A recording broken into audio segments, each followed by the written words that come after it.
Let's see, audio is working. Okay. Chat is fine.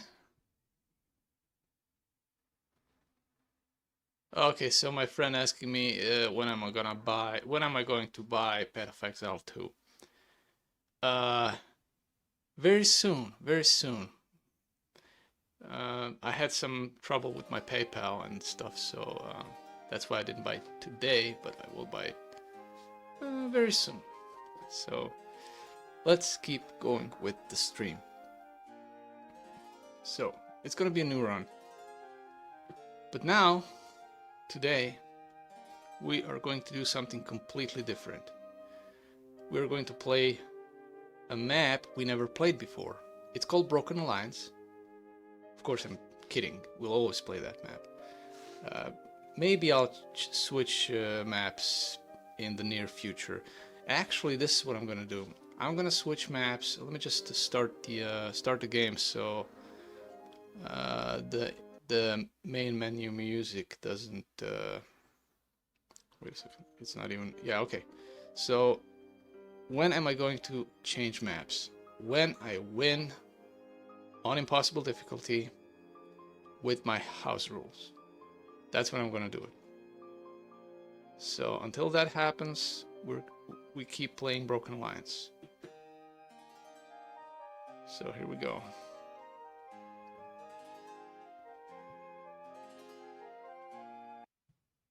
Necromancer. So we got Necromancer again. Considering we had our best run with Necromancer, this is good. This is very good.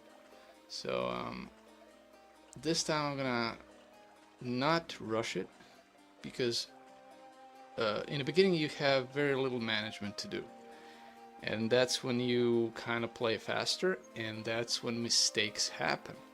So this time around I'm gonna be careful right from the beginning. So let's see.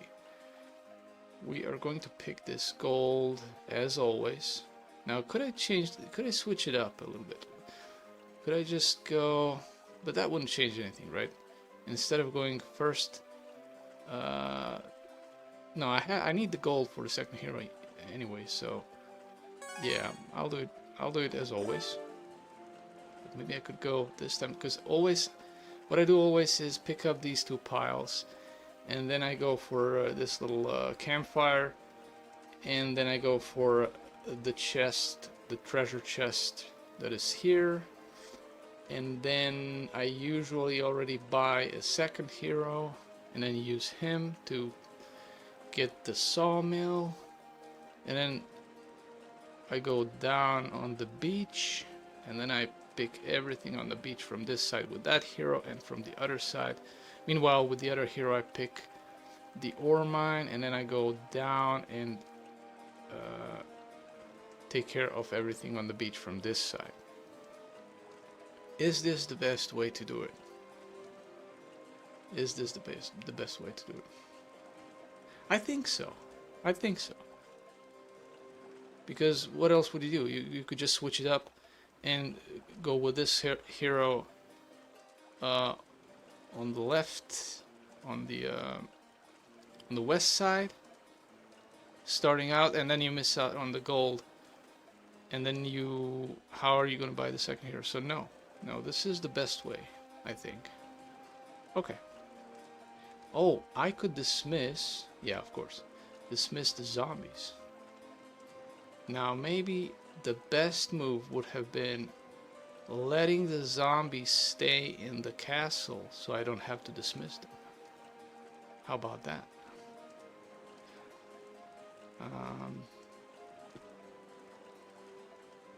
That does make sense. I mean, 2 zombies, that's not that much. But when you're weak, that might mean a lot. So,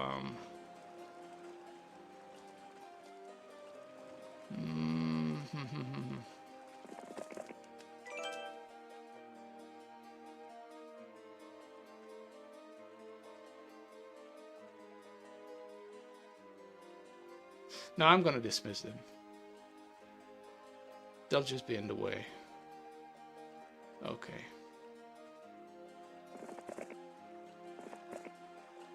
Now we have 1800 gold, so not enough to buy a hero. So you can never pick enough gold from these 2 gold piles and the campfire in the first day to immediately be able to buy a second hero. I don't think that's possible. I do not know what range of gold the piles give. They usually give around 800 gold, but I don't know what the max is. Maybe 1000 gold. I'm not sure. Or is 800 the most gold they give? I'm not sure. So anyway, let's end our turn and see. Well, we're not gonna be seeing what happens because nothing's gonna happen on day 1. Of course, we take the gold. That's in the beginning. That's the most important thing, to get as many heroes as possible. Well, as many heroes. I think the optimal number is 4. I usually run with 3, but now I'm thinking 4 is the optimal number. So Necromancer, Barbarian. Now Barbarian has advanced pathfinding, which in the beginning of the game is very important, especially if you have rough terrain. There's snow up here. There's a lot of beach terrain around the Peacekeeper Island. So so let's make our second hero a Barbarian. But then again, if I have all Necro heroes, I can take advantage of their Necromancy skill. No, not every... we'll only have one main Necro hero. So let's take Barbarian. Leave these guys in here. Let's get some skeletons, huh? No, we need the money for a third hero as soon as possible. And another mistake I was doing right here, sometimes I would pick this pile of wood first, and then I wouldn't have enough movement points. I would miss 1 movement point to get the sawmill. So from now on, I'm not going to be making that mistake. Okay. This time we got orcs guarding the gem mine, so we're not going to be able to take the gem mine like we did in the last run when we got peasants here. So this is probably gonna stay like this for a long time. Anyway, ore mine. Now this is where I could make changes, right? I usually always go for the to take the halflings and to take the ore mine. But maybe a better idea would be to immediately go down here and take the treasure chest and the gazebo. And that way, I guess you get another hero 1 day sooner, because we have 1800 gold, right? If we go, let me just adjust the camera here a little bit. So if we go, as we usually do, if we go for the ore mine now, we don't get any gold, so we have to wait for the third day to get 1000 gold from the castle and then buy the third hero. But if I go now immediately for the treasure chest, will I even have enough movement points? I don't know. But if I go for the treasure chest and pick it up, we can buy the third hero on day 2. Let's see what happens. I mean, what happens in terms of, do we have enough movement points to do this or not? And we don't. Now, if this was a barbarian hero who has advanced pathfinding, this would be possible. Depending on how much gold this pile gives us, and since we have 1800 gold, it is very much possible that this gold pile would give us 700 gold. And the plan would work out. This way, well, now we didn't take the ore mine because we could have. Would we even miss one step? No, we would take the ore mine. But okay, at least we know now that this tactic, this technique, would work with this being the hero that's going east would have to be a barbarian hero, and this would work. Okay, so every run we learn something new. We expand our tactics. Okay, so obviously we cannot. So it's gonna be as always, third hero on third day. Third hero on third day. Here we go. Right, so now we have 2,800 gold. 2,800 gold, and that is enough to buy. Now this time, what about a knight? They do have a lot of attack and defense. They don't have a spell book. They have pretty useless starting units. I'll go for a necromancer. So leave the zombies in here like that. We have 300 gold left. Now this is where we can think about the fourth hero, because usually I don't buy a fourth hero. I roll with 3 heroes. Let's change that as well. Let's buy a fourth hero. So to do that, as soon as possible, we need, well, obviously we need to take this pile. Let's take the gazebo first. Get some advanced necromancy, yes sir. And take the 1,000 gold. I think that's the maximum quantity a gold pile can give, which leaves us with 1,300 gold. So on day 4 we could buy a fourth hero, or if our barbarian here can reach this treasure chest right now, we can get a fourth hero today. Now let me see something. So he can reach it, and even our necromancer can reach it. Now how do I'll use this necromancer to get the ore mine and the halflings.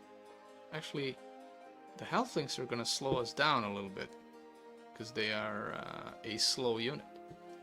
So let's see. Let's not pick them up and save them for. Actually, let's pick them up next week. And the observatory, same thing. Do I need it now? Do I need the observatory now? Probably not. Let's go for the ore mine. Okay. Now if I pick this pile of logs, do I still have enough movement points to get this treasure chest? I'm not gonna risk it because we'll probably pass around here anyway. Again, right? We'll pass again around here anyway, so we go. Another 1,000 gold. Now we have still not enough gold. 2,300 gold. So our plan didn't work out, and it was probably smarter to just keep it as usual, like in the last couple of runs. Let me just take off this jacket. Now, why do I even have a jacket? It is a bit chilly today. So, oh yeah, I know just the right thing to warm us up. And you guessed it. It's a little air sword fight. Yeah. What? Sure. Wow. Oh, okay. Oh, yes. Okay. Let us keep going. Okay, this artifact. I can't remember if it's guarded by anything or we just pick it up. We'll find out.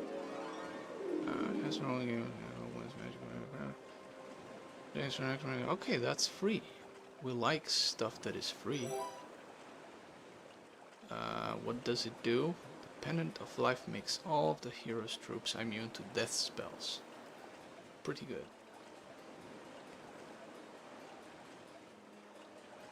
Always handy, right?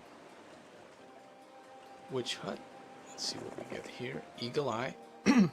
The most useless skill. At least now I know not to go here with any of the other heroes. And then the Idol. This is another interesting point. Should we even go for the Idol? Waste our moment points getting the Idol? Possibly, because double damage is always preferred in any fight. So and it can turn around a fight that you thought was doomed, where you thought you were doomed, and having a sudden burst of double damage, you know, that sliding rainbow hitting you, just pure joy when that happens in the right moment. Now, yeah, we'll get the item. But is it so important to waste so many movement points, though? Especially when it is crucially important to have as many movement points as possible. I mean, to use them as efficiently as possible in the beginning of the game.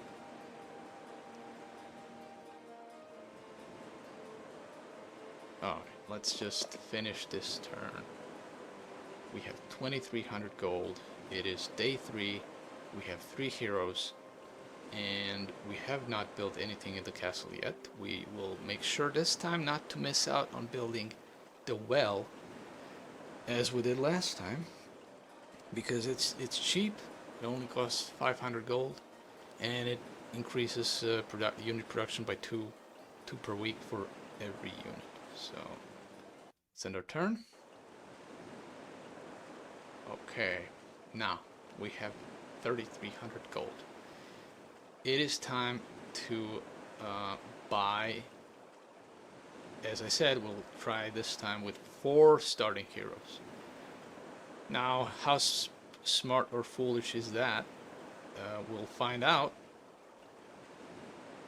because it might be smarter to start using this gold to buy unit buildings to recruit troops, instead of spending all that money on heroes. So here's another barbarian hero, and yeah, I'm not gonna be taking a knight. So barbarian, yeah, let's do that. Let's get a 4th hero. Yes, we'll try it out. Let's see what happens. So leave the slow units in castle. Wow, this time we got 25 goblins. Let me check the other barbarian hero. How many goblins? 22. 3 less? Okay. Let's see which spell. Oh, I forgot they don't have a spell book. I forgot they don't have a spell book, so it's really pointless to... Well, at least we can find out which spell is here, right? Spell visions. Okay, so even though we can't learn the spell, we now know not to waste our time and movement points with the other heroes to go here and get visions, because we don't need visions. I mean, there are some useful some useful use cases for visions, but not. I don't think it's worth it spending all these movement points getting here to get the spell. We are also not going to get the obelisk that is here, because an additional house rule that we added yesterday is not digging up the ultimate artifact. So we are not going to be at, we actually never did that anyway in any of the previous runs, but this time it's official that that is a house rule, not to go for the ultimate artifact. So let us just see now what we should do. Let's do the obvious first. Where's okay, so she's going for the ore mine. Takes all this ore. We just check here what is guarding this passage. And it is lots of Grand Elves. That is actually good because it protects us from the enemy penetrating our territory too soon. Unless he's a warlock, then it's really easy for him because he just uses those gargoyles to block ranged units, and then the fight is really easy. Let's get the halflings now, right? Let's see. I can already see halfway through the fog of war that we have halflings blocking this passage. And they're a ranged unit. So hopefully on this side there's something that's some ground unit without any ranged abilities that we can choose that one instead of going for the halflings, because we want to preserve as many units. We want to minimize casualties. So now, should we take the halflings? Yeah, I mean, of course we should take them, but I'm wondering if I should not take them with this hero and then maybe... No, we have to decide which is going to be our main hero to solve battles. Which of the 4 heroes is going to be our battle hero? Our main hero? Well, it is going to be a necromancer. Definitely, I would say. And then we'll move from there. So we have 2 necromancers. They're basically the same right now. So let's take the halflings. We got 35 halflings. That's pretty good. The observatory, we have to get there. There is lots of halflings. That means about 7 per stack, or yeah, about 7 per stack. If we had sprites, this would be an easy challenge. But we don't. Meaning if we either started with a sorcerer's castle or recruited a sorcerer's hero. Okay, now let's uncover which enemy we have here guarding this. We got rogues here, lots of rogues. Now rogues are tricky. Fast units and a very high attack, right? They got like, I think, 5 attack, something like that. It's very important to kill or severely cripple their stacks before they retaliate.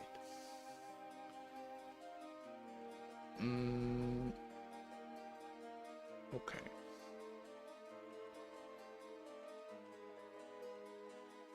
We can pick the... Well, not yet. We can just uncover what's here. What kind of enemies here. Zombies. Lots of zombies. Now this is much better than halflings. They're slow, so until they reach us, we'll kill them with our ranged units. So now let's... it is day 4. Let's take all the units we have here in the castle, which is... we have 9 orcs. Zombies, pretty useless, but these orcs, they are very useful. combined with the 35 halflings that we got, they will make killing those zombies, blocking that passage, very easy. And now we could also buy these skeletons. I'm just contemplating even buying a 5th hero. No, that would be an overkill. That would definitely be an overkill. Let me just check something about my OBS here. Yeah, audio is working fine, because sometimes it just cuts out and I'm muted for whatever reason. So definitely build a well, but let's, you know, we have some time left. It's day 4. It is day 4. We need to start building stuff. Graveyard, pyramid, mansion. Those are our... graveyard is not that important, but in itself. But it is... Sorry about that. It is important to get the pyramid.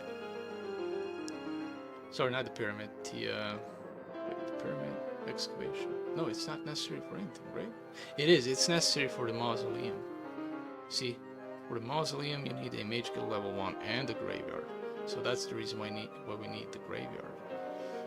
Otherwise, if we never needed graveyard, I would never build it. It's just the zombies are pretty useless unless they use them as garrison units, defending the castle. So, Mage Guild, very important, but also 2,000 gold. Thieves Guild, we need that for the mansion. Thieves Guild, we need it for the mansion. It's not that expensive. So maybe Pyramid would be our first building for which we need 1,500 gold. And we have 800 gold, meaning we can build it next day. We can build it the next day because we get 1,000 gold from the castle. And so that is our process. See how careful I am this time? And that is because our last run was just so disastrous. It ended in complete failure. Anyway, it ended so quickly because of the mistake we did with the docking. I even made a highlight out of that. Docking our boat on the beach near the dwarves triggered the combat. And since our hero was just a scout hero with a couple of sprites, we had no chance, so we had to retreat, and then the entire plan started collapsing from then on, right? So that was a miserably disastrous run. That's why this time, so I got burned by that.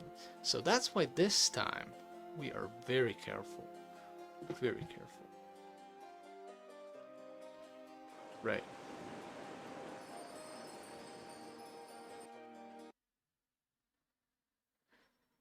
Okay. So this guy, let's get the idol.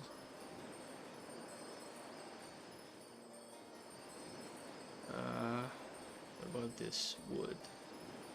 Let's get this wood, right? Well, actually, I'm gonna get this wood with Charity, because she is going from right to left and is going to swoop everything on the beach. While if I did it with Jacqueline, I would miss out on the gazebo, because we want to go straight down for the gazebo. But this way I would just waste movement points, whereas Charity is going that way anyway. Alright, so let's take the idol.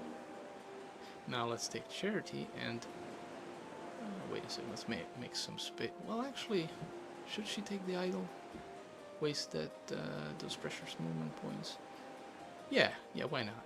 It can make, like I said, it can make a huge difference. So let's take the idol. We're not going to be taking visions, because visions is, in my opinion, not that useful.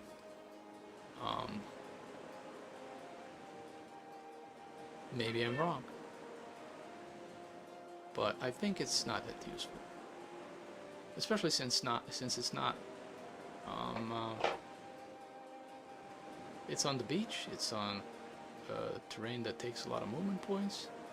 So going there with a necromancer that doesn't have pathfinding means wasting a lot of movement points just for a spell like visions, right? So we're gonna skip on that spell. So we spent all the movement points on all our heroes, and we are going to end our turn now. There we go.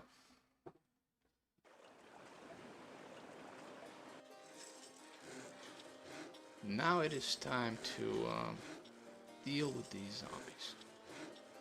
But first, we need to combine our forces. While we're here, we can take the observatory, so we have a better overview of what's going on around us. No enemy heroes on this side, not yet. There's some wolves because crystal mine is always useful. We're gonna need crystals for Mage Guild level 3. Sulfur mine, guarded by lots of orc chiefs. So wolves. There's some mutant zombies here. And we have nomads on this side. More nomads here. Okay.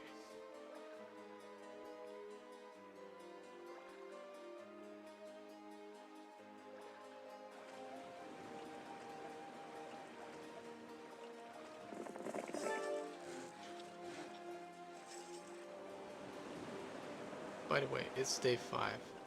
It is time to build the pyramid, and then on day 6 we can build the well.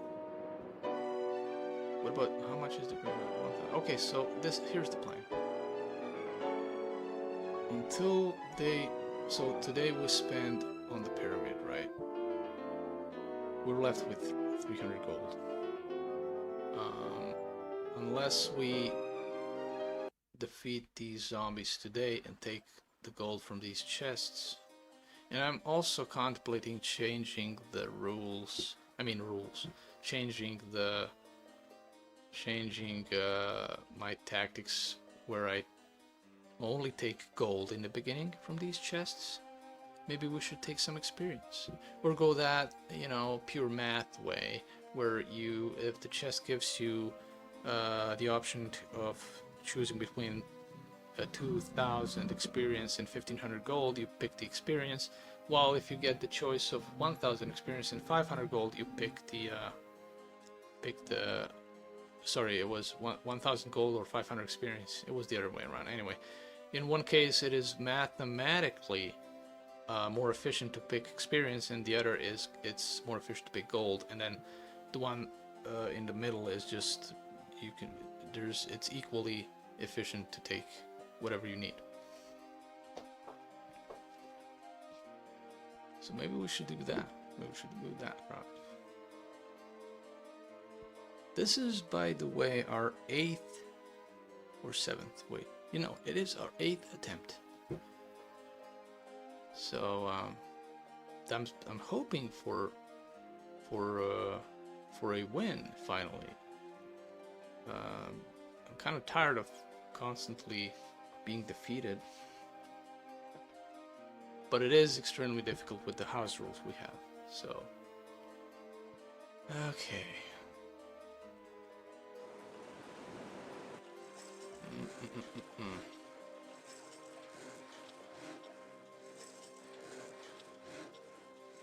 Right.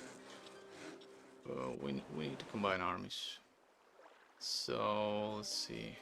Roxana going in the castle, picking everything there. And we can even take some mummies, because we're gonna buy the pyramid. Oh, wait a second. Okay, so no, we'll buy the pyramid, yes, but we'll we have 300 gold left. We'll get 1,000 gold tomorrow, meaning it's gonna be 1,300 gold, and then we need 500, so 1,500 golds, and we'll get 2,000 until the end. So we have 700 gold to splurge before day 1 comes around again, right? So 700 gold means we should distribute some gold on actually all the gold on the skeletons, because I'm not gonna recruit mummies until we upgrade the pyramid. Should we even upgrade? Next week we could upgrade, because without them being upgraded, they're not as useful. They're slow, their average speed. Well, upgraded, they're fast. That can make all the difference, because in one case you need 3 turns to get to the other side of the battlefield, and in the other case where they're fast, you only need 2 turns. So, and upgrading it costs another 1,500. Let's change that as well. I'll be back in a second.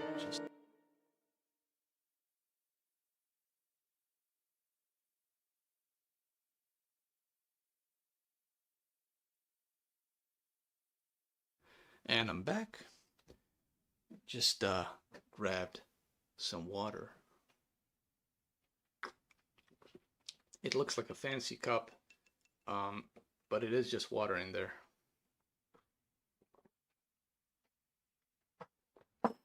Okay.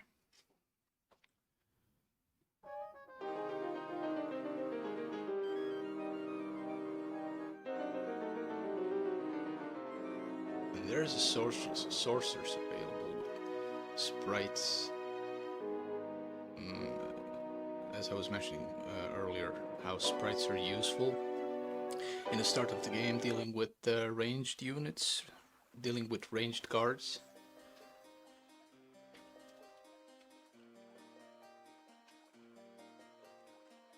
Okay, so let's buy 4.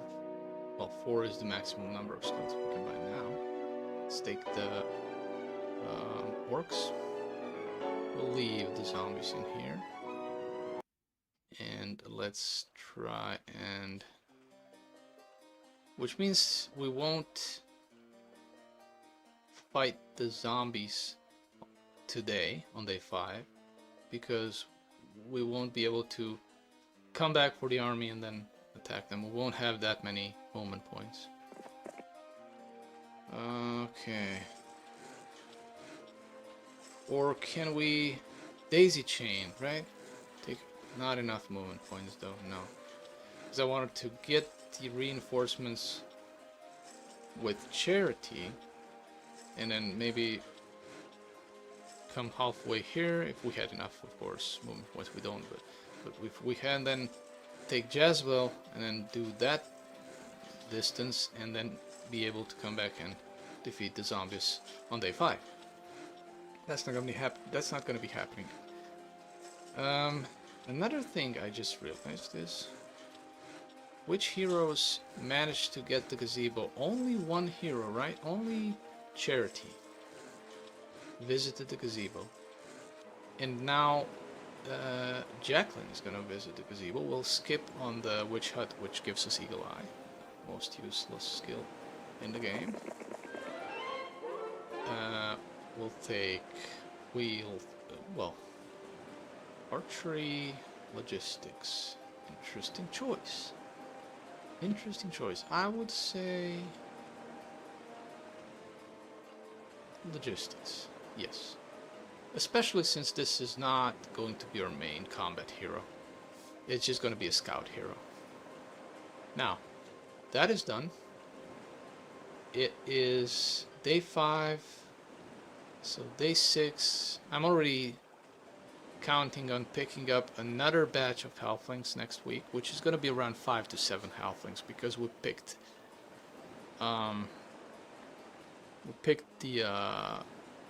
the first batch, which is always about 25-30 halflings, 35 in this case, and then later on you get about 5 to 7 each week, I think. Or is it different? Is it maybe every following week you get less and less in all these dwellings? Goblin Hut, Halfling Hole, Centaur Cave. Um, you get the idea. Okay.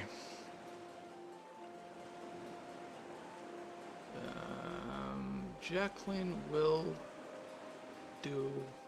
She has goblins, right? Goblins are not to be underestimated as a level of 1 unit. I would say goblins are a. So the most useful and most powerful level 1 unit in my opinion are skeletons. But second following them would maybe be sprites. And then third place, I'm not gonna count rogues because they're neutral.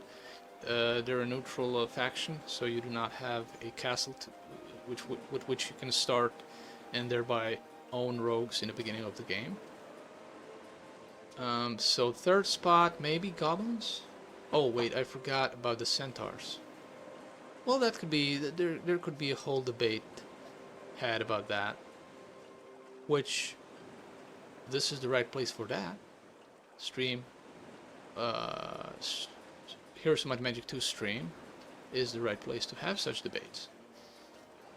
But let's focus now on how we'll manage all these 4 heroes in the best possible way. So I just mentioned a bit earlier about visiting the gazebo and not every hero visiting it. So Charity, did she visit the gazebo? Yes, she did. Jacqueline just did visit the gazebo. Then we got Roxana. I don't think she visited the gazebo. No, she didn't. And then we got Jezebel, who also did not visit the gazebo.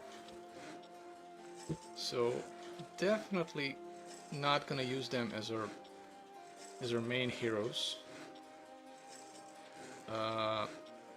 Because we have to go back with them and get the gazebos. See, now I would say that's already a mistake we made. Or is it?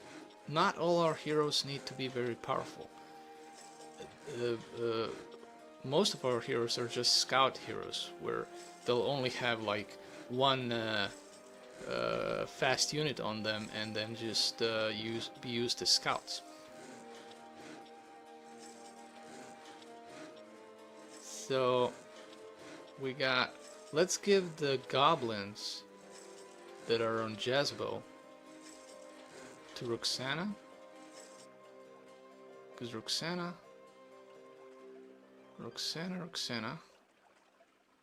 Okay, so I'll take Charity and go here. Next turn, I'm taking all the units from Roxana, giving it to Charity, then using Roxana to go down there and get the gazebo.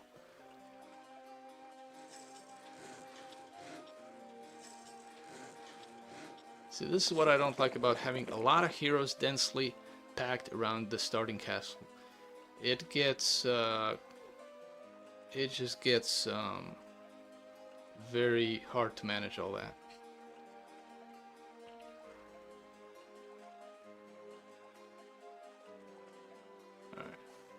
Just in case she gets attacked, so she has a chance to retreat. We're mixing a lot of alignments. We already mixed groups of 3 alignments.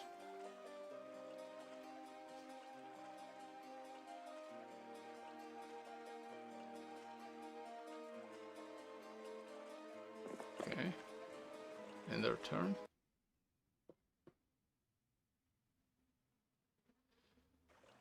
Now, let's give everything to Charity. She's going to be our main hero for now. We got goblins here, and then these goblins were good. Okay. Let's get the gazebo. Basic leadership, or maybe navigation. Remember, these are not going to be our main heroes. These are just scout heroes. We need movement skills with them. Logistics, pathfinding, navigation, stuff like that. Yeah, let's take navigation.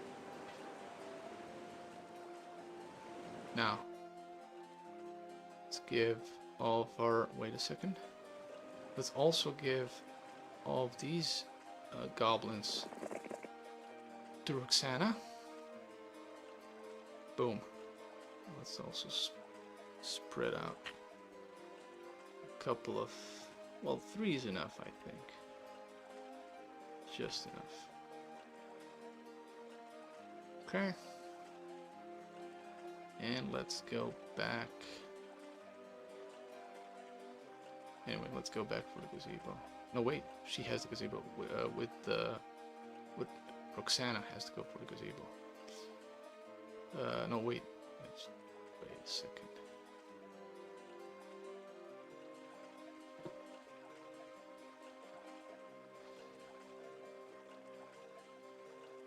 Charity is our main. Roxana has to go for the gazebo, yes. And before we do that, it's day 6. Castle Graveyard. Oh, well, let's do... Well, either way. Either way. Today, let's do well. Use the 500 gold to buy some more skeletons. Yes, that's how we're gonna do it. Let's buy some more skeletons. Max. And we could even buy... No, we can't buy mummy. It's 250 per 1 unit. Not that it would be useful to buy just 1 mummy. That wouldn't be useful. So let's take also these 4 skeletons as well. 4 skeletons. Okay. And now give everything to charity. Boom. Leaving only 1. Or maybe, yeah, well, not 1 goblin. Let's make it 2 or 3 like with the rest of the heroes. Yeah, like that. Okay. I forgot to give her the artifact, didn't I? No, she already, it's Charity that has the artifact. That's good. She's our main. She's gonna be our main. So Jacqueline, Charity. So Charity is now fully locked and loaded. All the troops we could muster up are now on her hero, are in her army, and she also has the Pendant of Life, which not relevant, but whatever. We do have some issues with morale, but it is what it is. Spread formation or dense formation is the question now. Since we're dealing with ground units like zombies approaching us, it's not really that important. Now I'm thinking about, I want to split the halflings in 2 stacks, but that's gonna occupy all of our stacks. I mean, all of our stack slots, or should I say army slots, which might not be the best idea, because someone can want to join us. Albeit, you know, zombies are not that great of a unit, but if we get like 30 zombies joining us for free, that is a big win. That is a, you know, that is a powerful stack. And they won't be joining us, or they won't be able to join us if we don't have 1 free slot. So in the beginning of the game, maybe it's when you're attacking enemy units, enemy guards in the beginning of the game, maybe it is smart, or I'm not sure, but maybe it is smart to have 1 free slot, 1 free army slot, just in case someone wants to join. It does carry with itself, it does carry a less efficient army formation, because you see I would now split these halflings in 2 stacks, so we can quickly eliminate the approaching zombies. If they're in 1 stack, they might kill one one opposing stack with some surplus damage going nowhere. So basically their damage output isn't efficiently maximized, is what I want to say. But again, that is probably a risk we have to take if we want to have a chance of someone joining us. I mean, what I want to say, that is probably a risk worth taking if we want to have someone possibly joining our army. So that's how I'm going to roll with that. I'm going to leave one army slot open in case someone wants to join us. Now, the other thing I might do is maybe rearrange the army.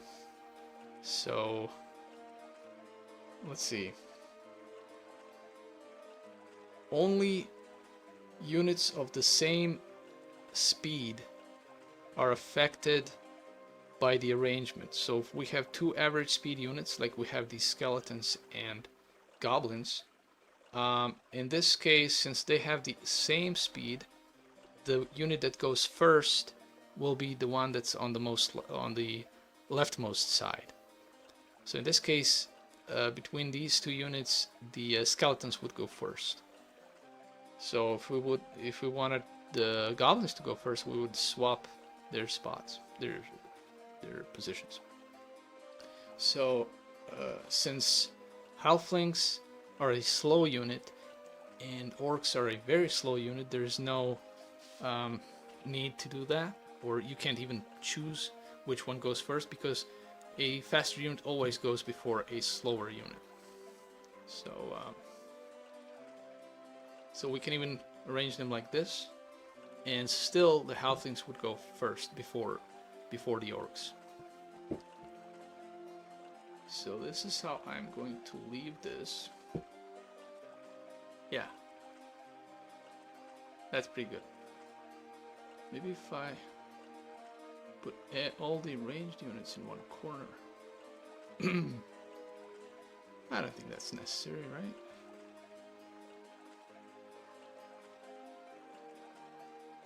Remember, the zombies will go for the strongest ranged unit, possibly.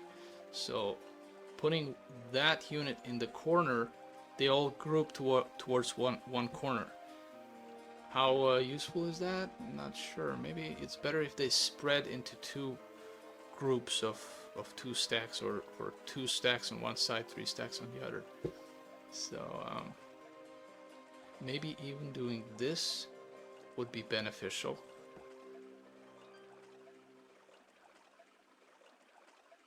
But let's stick to having it this way. Yeah.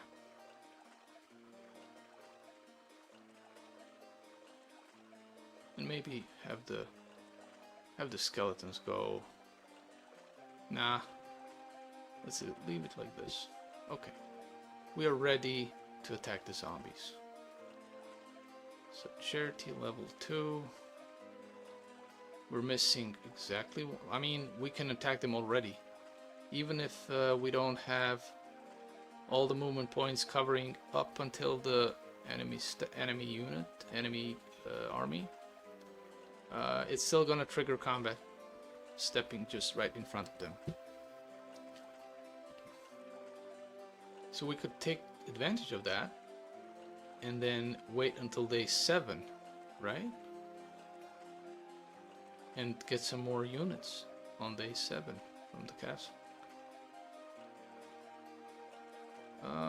Because whenever a week expires and the new week starts, every enemy guard on the map, enemy army on the map, gets fresh reinforcements. So eventually, if you were not to attack these zombies for a while, it wouldn't be lots of zombies anymore. It would be a horde of zombies, and then eventually there will be a throng of zombies, and then swarm, and then finally legion. So that is why it's also important to move quickly and start attacking the enemy guards as soon as possible. But I won't wait for some more units from the castle. I will attack them right now.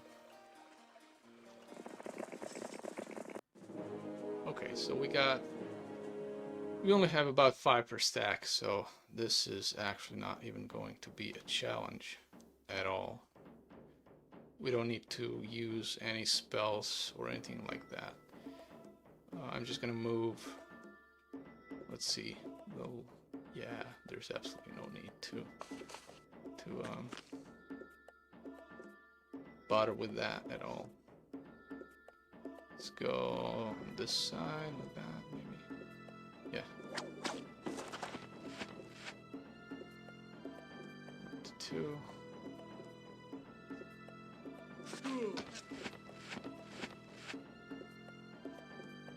Let's actually do this.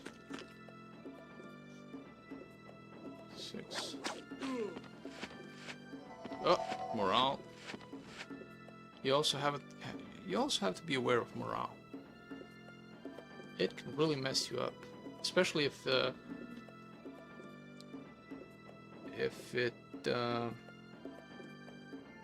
triggers twice in a row, and then you get like you miss out on 2 units in that turn. 2 of your units miss out in that move in that turn. So that's also important. Right.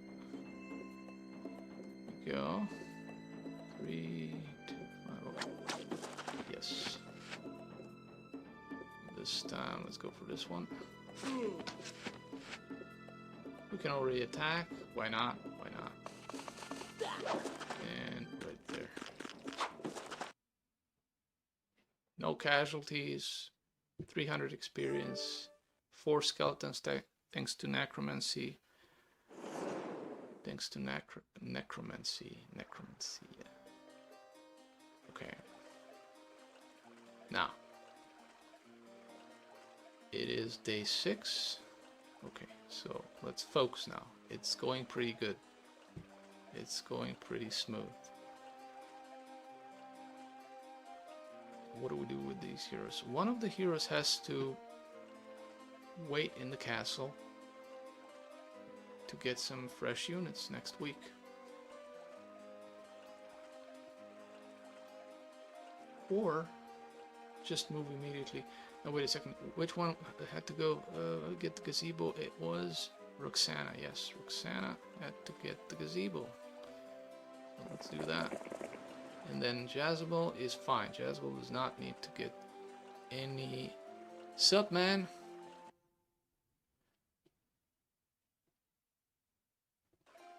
You're late for this epic stream.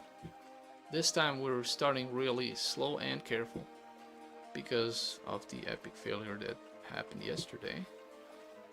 And we're going nice and slow here, okay?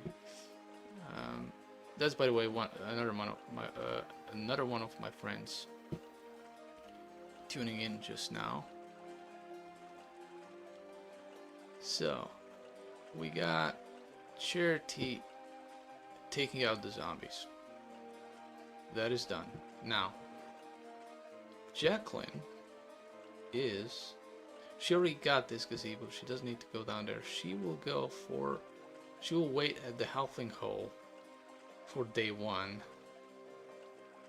Or should she not wait? Maybe she should just go right following Charity, and once Charity frees up this passage or this passage, then Jacqueline is right behind her back and can move freely from after the passageway is unblocked and take stuff. Take the mines, take the distillery, take all the resources she can get. So maybe that's a smarter idea, because we already have 2 other heroes left behind, so they will bring us reinforcements. So we spent all our movement points, got a building, bought a building, so that's good. We can end our turn without thinking about it too much. Now, day 7. Graveyard. Or even Skull Pile, right? Skull Pile is actually maybe even more useful. Arguably. Arguably. Let's go for the graveyard. Okay.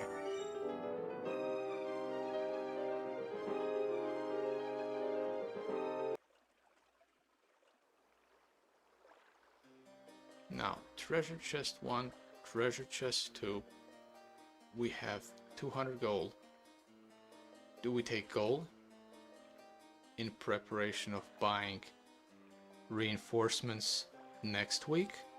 Or do we take experience? Or do we follow the math behind it that I explained a bit earlier?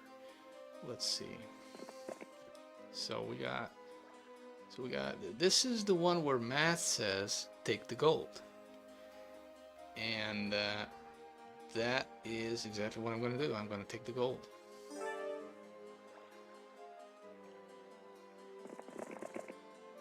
This is the one where math says take the experience. But we so desperately need the gold. I would say let's follow the math this time. Let's take the experience. This way we get expert necromancy, so in all our future fights we get the most amount of skeletons out of the casualties, the opposing casualties from the fight. So let's do that. Okay. Now, I'm actually pretty confident we can take out these mutant zombies just as easily as we took out the regular zombies right here. But you can see what happens when you're overconfident in one of my highlight clips called 12 Confidence to Intelligence. So, but let's see. We have 35 halflings, 9 orcs, and a bunch of goblins and skeletons. I think we could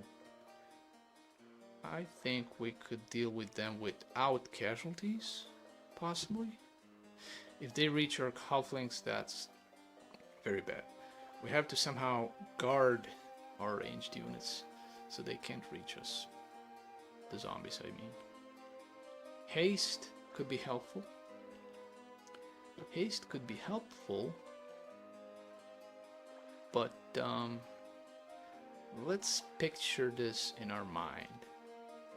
We have lots of mutant zombies, meaning around 6 per stack, right? 6 times 5, 30, yeah. Around 6 per stack, 5 stacks. They start going. They have 4 hexes of movement speed, right? Of movement distance. So yeah, that could get a bit hairy. Doing it without casualties, maybe a bit unrealistic, especially if we send our ground melee troops forward to stop them. They will get hit. We'll lose skeletons, we'll lose goblins. Okay. However, it is day 7. We could wait for reinforcements, but that means wasting time. Precious time, right? So I say let's attack now, even with the risk of casualties, because the time issue is a big issue. Wasting our wasting our time on getting the reinforcements could mean the difference in enemy player bursting in here, taking all of this before we do that. So it's a competition before who gets here or anywhere, who gets first, right?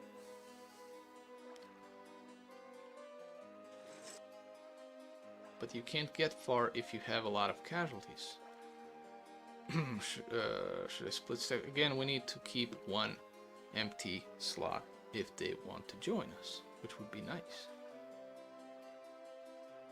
Okay. Now I'm thinking about another house rule. Intentionally never leaving an empty spot so you don't quote unquote abuse the chance of someone joining your army, because that's also relying on luck. So if, say, you have 30 or 50 zombies, mutant zombies, joining you in the start of the run, that skews everything pretty much, right? So that could be another house rule that I'm seeing here. Intentionally not letting other armies join your army. And you can do that by never having an empty slot in your army. So how about that? And thereby also having a more efficient army yourself, because you fill out all the slots.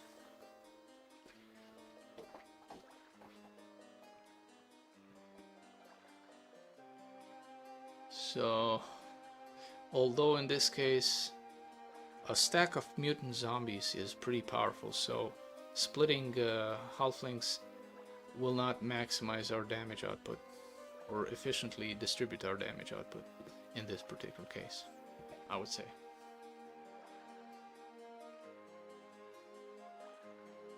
We can just put a single unit here just to use it as a bait to lure them on one side of the battlefield.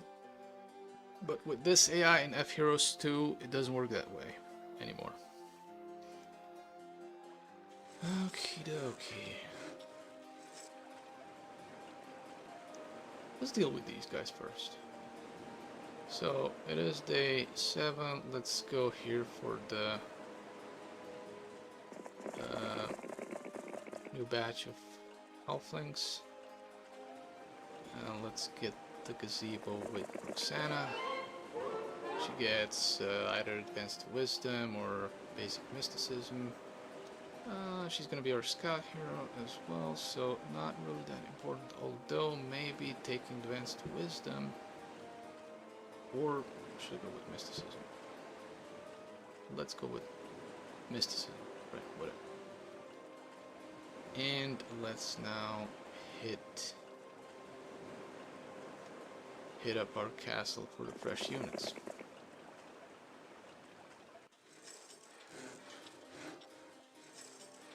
Okie dokie. To attack or to not attack? The question is now. It is day 7, so if we attack now, we attack them while they're a bit weaker than they would be on the next week when they get reinforcements. Okay. Yeah, I'll attack them with the formation as it is right now.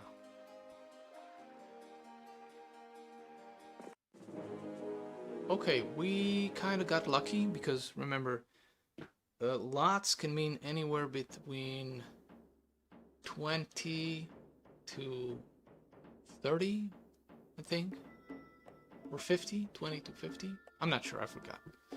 So there could have been way more of these mutant zombies, but what also contributed to this is attacking them within the first week. So, alright, let's now take advantage of that and not mess up. Should I use haste anywhere? I don't think that's that important. This one will probably go... No, I think they will all funnel right through the middle here. So if we want to block them, we should put our ground melee units like that. And then the skeletons ready. Oh, wait a second. This one didn't go as I anticipated he would go. Not that big a deal. We'll just aim for him first. Maybe I should even, let's see. So he'll go 1 of 4, so next turn he will be here.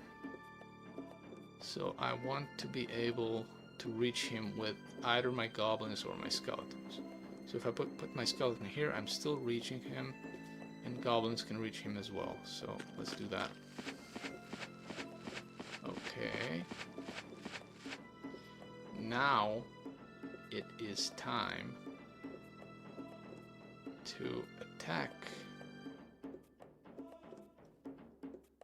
Mutant zombies are tough. They have 20 hit points, and actually they're not that tough because their defense skill is quite lower than their attack skill.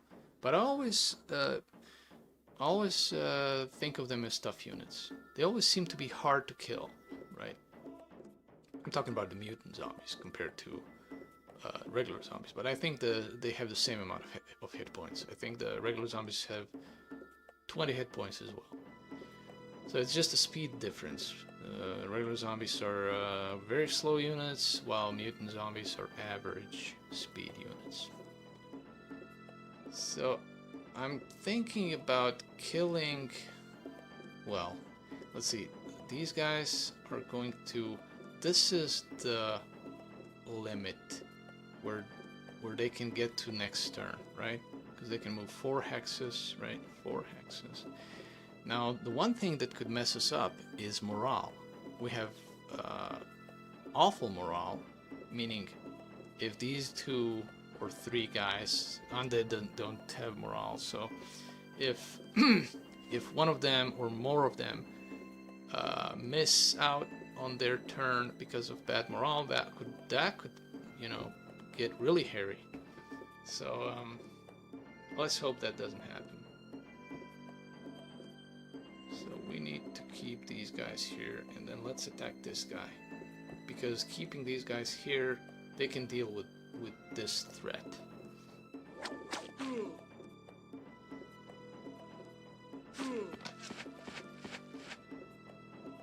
Okay. Now should I go immediately and see, this probably was a bad idea. So I should have used the range attacks on these guys, because the goblins would have, there's gonna be wasted damage now. Anyway, it is a mistake. It was a mistake, yes. Let's see, he can reach me, that is true. But I should start attacking. But these 2 can reach my skeletons in that case. So maybe I should skip. Yes. I don't know how smart that was. See, morale already screwing us over. Now this guy is next. He is next. So let's. Okay, so 1, 2, 3, 4. So this is the only zombie that cannot reach any of our ranged units. So we have to focus on these 2 guys. But before they get their turn, we have goblins and skeletons having their turn.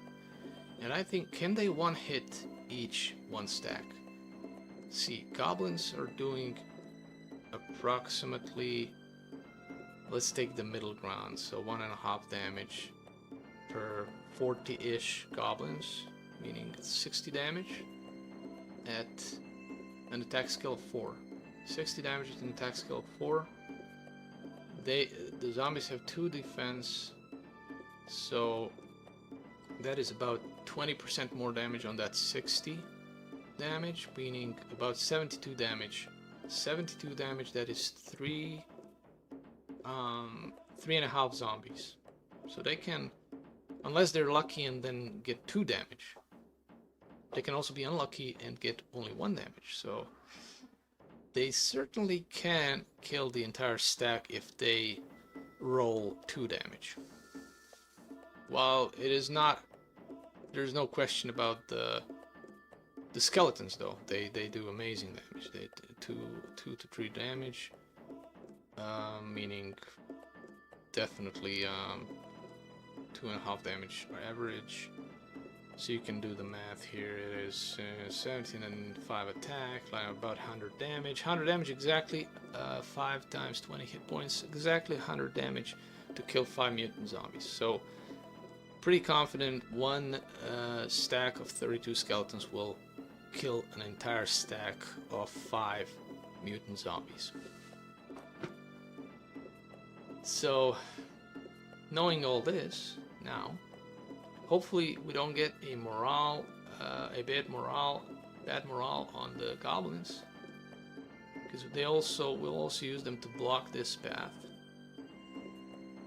So what is the safest way here? I would say going for moving our ranged units for these zombies, because we're gonna attack these two guys. Yeah. Yes.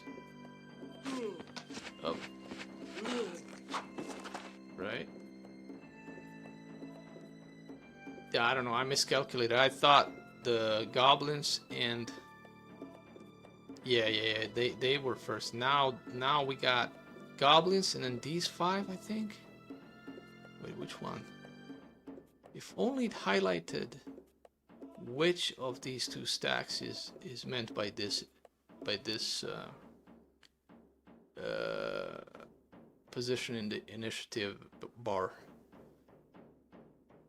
So is it this guy? Is it this? I'm not sure. I don't know. I think it's this one. Nope. I was wrong. Yeah. Definitely wrong. All going for the skeletons. Interesting.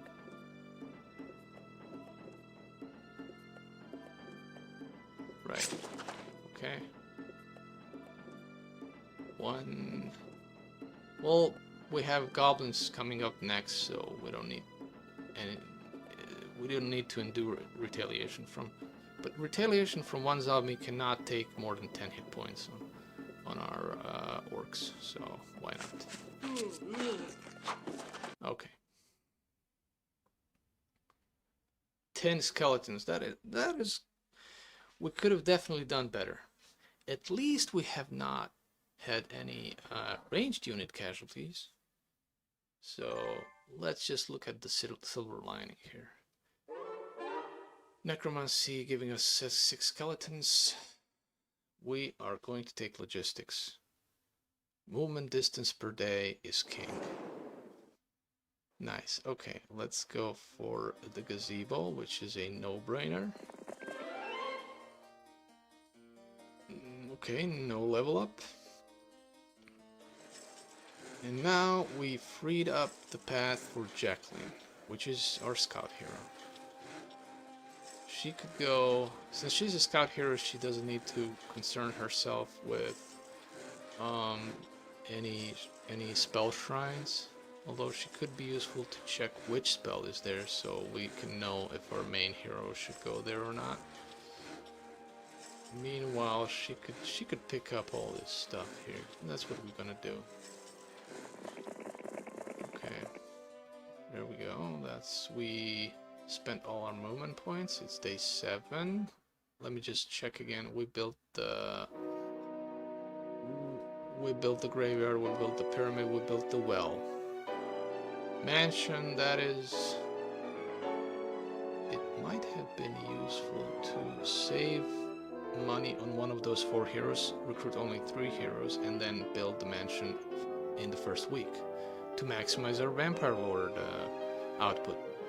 Because obviously we're going to be aiming to upgrade this into an upgraded version of mansion to get the upgraded vampires, which are Vampire Lords. Okay, now that that's out of the way, well, but there's, it's a trade-off. It's a trade-off. Is it better to have 4 heroes in the start of the game, but then miss out on building the mansion in the first week, or 3 heroes? Now I'm starting to think maybe, just 3 heroes and having the mansion in the first week would have been a better deal. But it is what it is, so let's,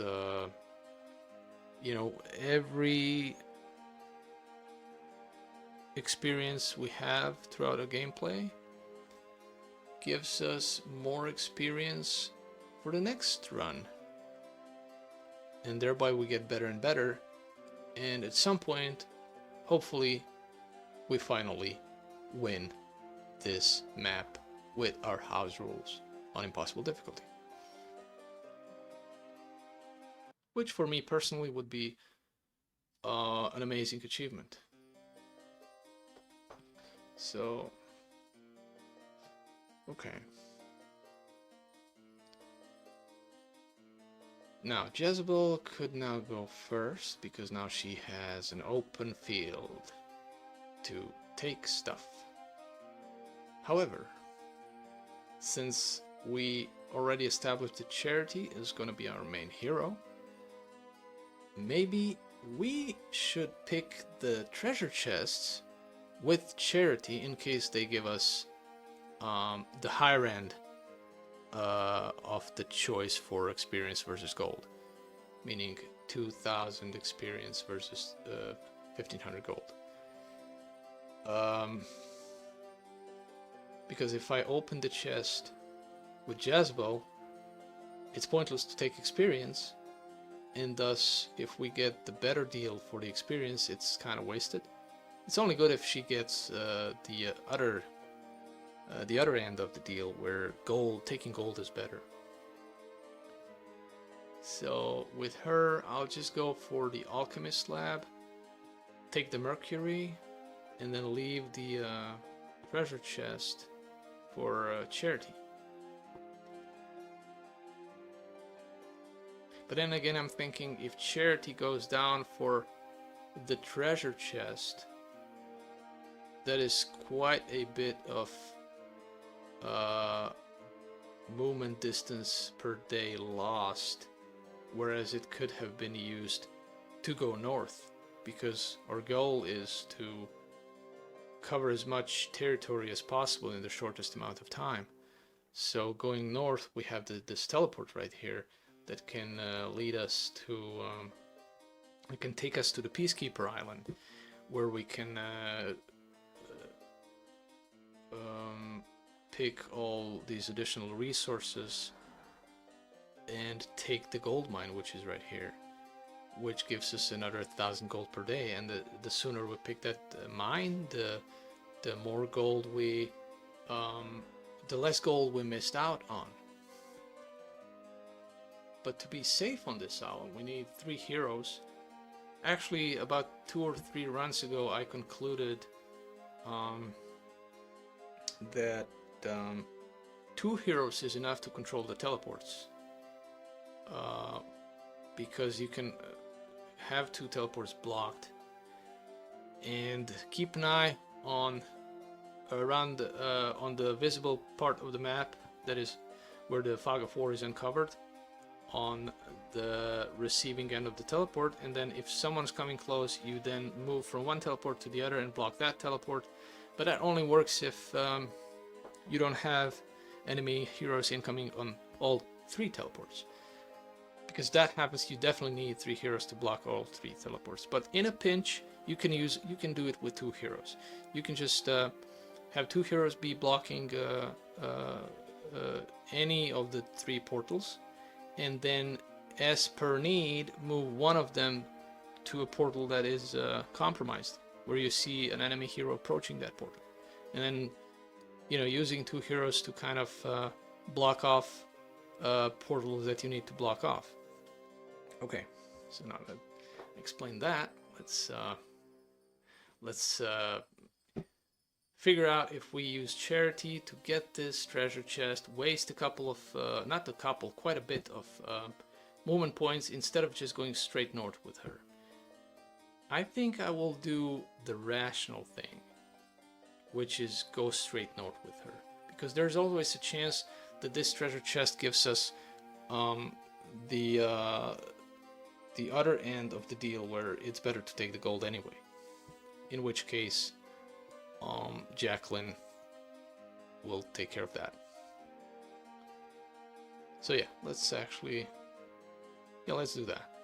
Jacqueline taking the alchemist lab, taking the Mercury, and taking the chest. Let's see what happens. What do we get in this chest? We got the other end of the deal. We got the deal with where the gold is a better choice. So we didn't waste our movement with charity. Let's take the gold.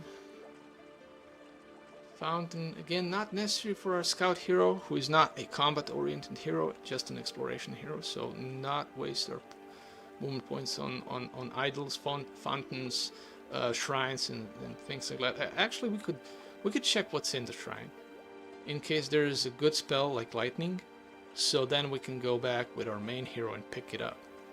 So in this case, yes, we are going to check what spell is here.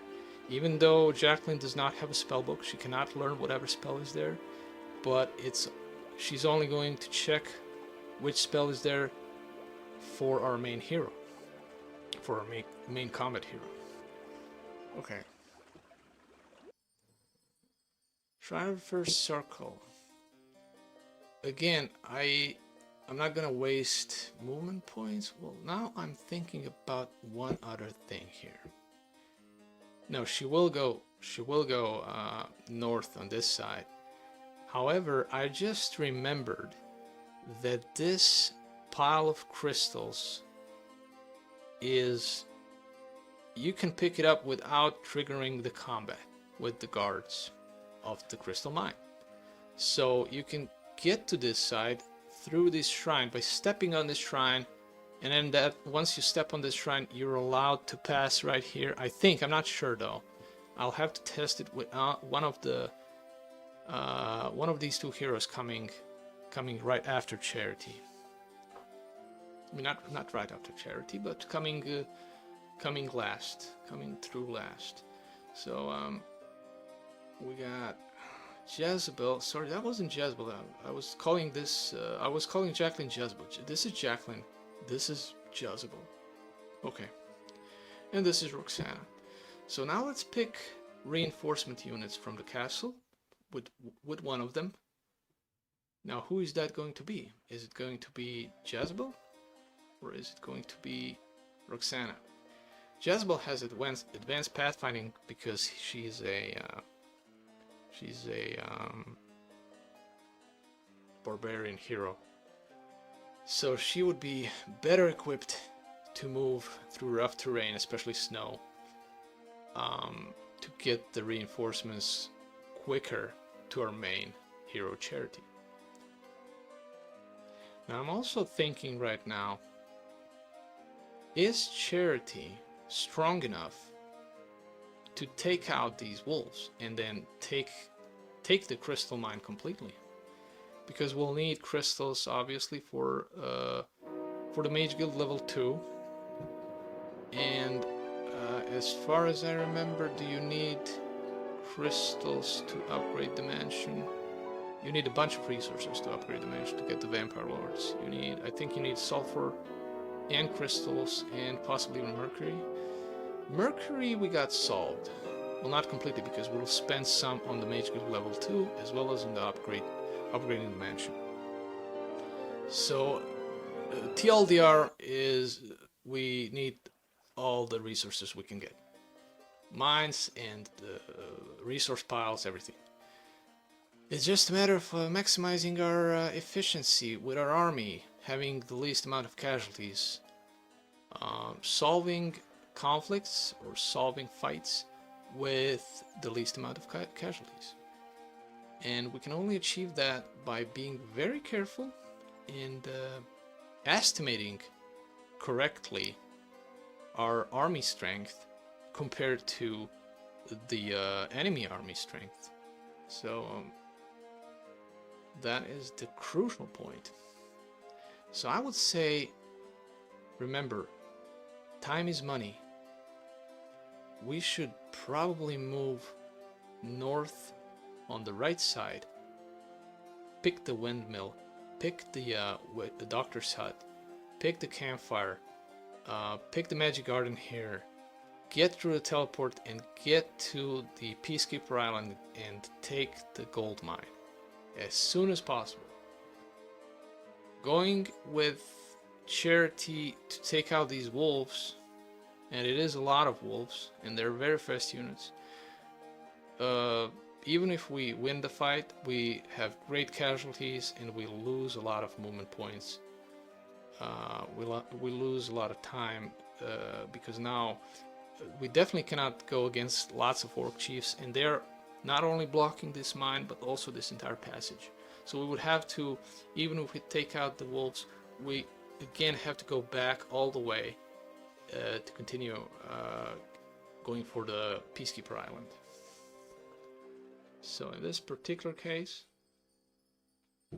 I think doing the most rational thing is just heading for the island as fast as possible, and only picking stuff that's really on the way, like so that's on your path where you don't lose a lot of movement points taking this stuff. So 2 gems, handy always.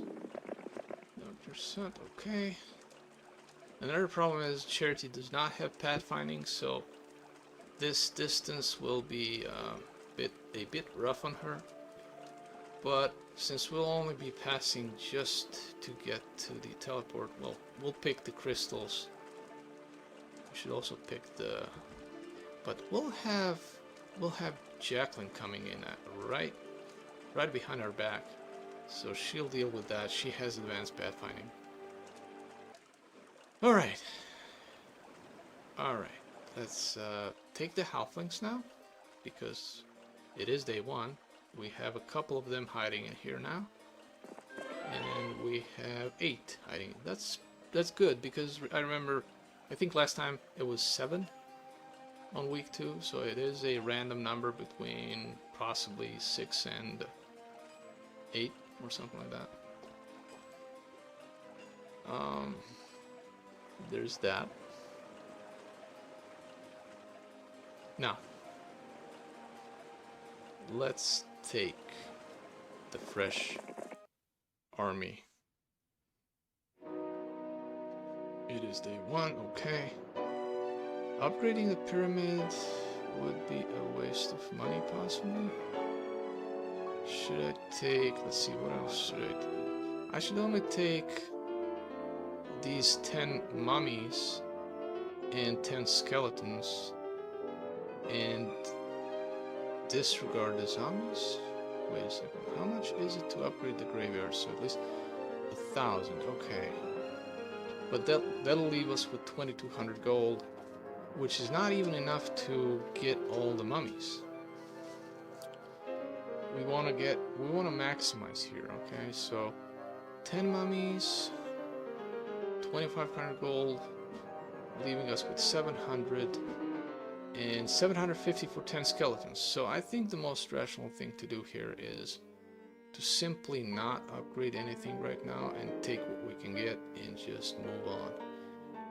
But I also think that taking the reinforcements with Jezebel is a better idea, since she has pathfinding and will also get an extra day to earn an extra 1,000 gold or more, depending on what we do and what we pick. But we spent our movement points, so no, only 1,000 more gold next day. Actually no, next day we get all the movement points again, so possibly 1,000 and more gold next day, and she will only be right around here. Well, she can move more, but we'll intentionally leave her in the castle until day 2, until day 2 arrives. And then we can have more gold and buy more units.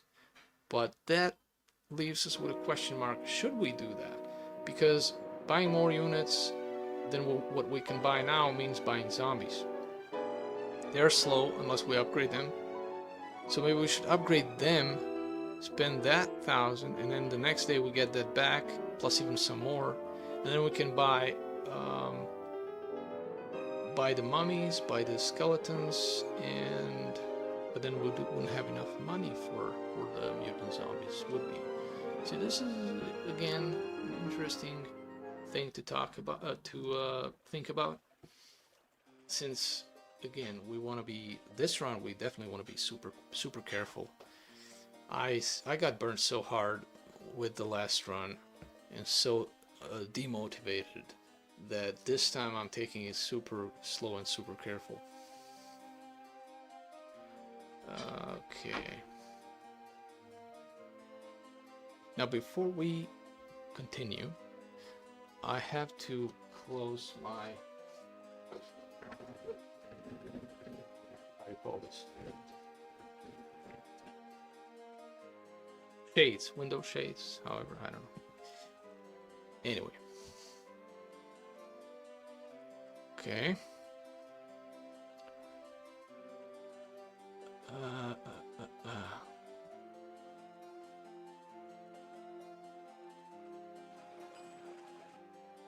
Right.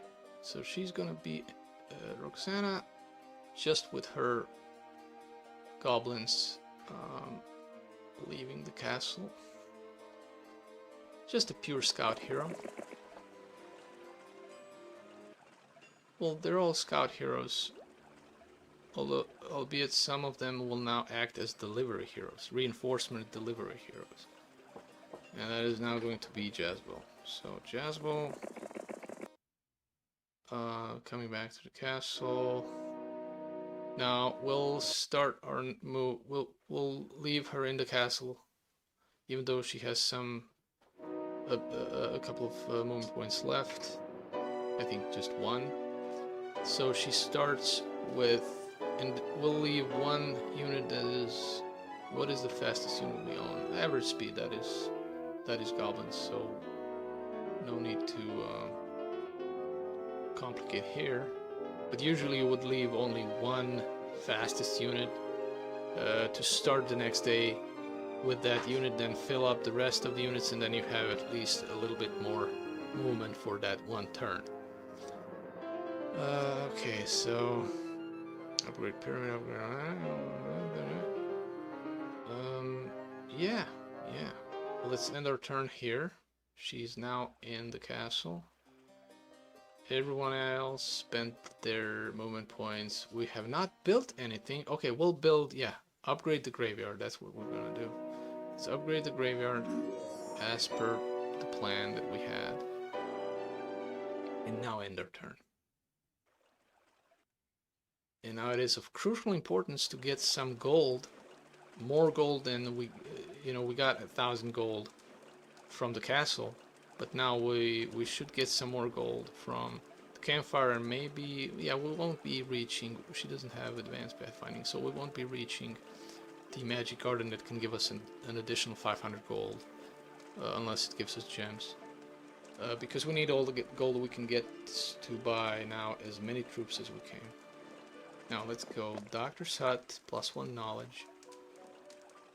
Campfire, 500 gold and 5 sulfur. That is really handy. And then there's some crystal, there's some more sulfur.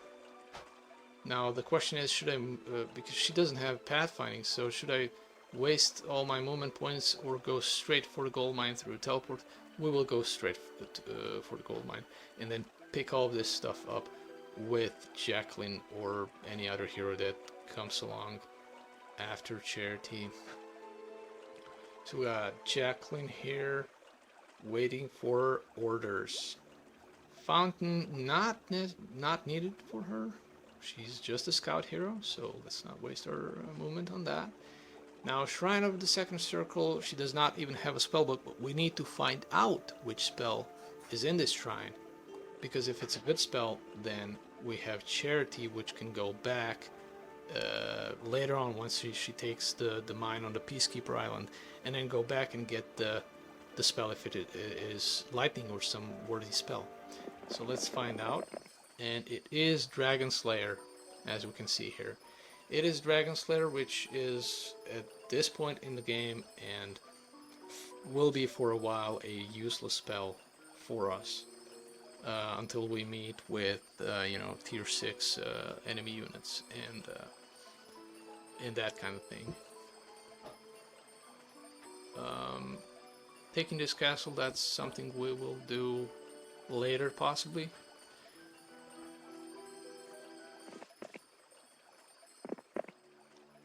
Now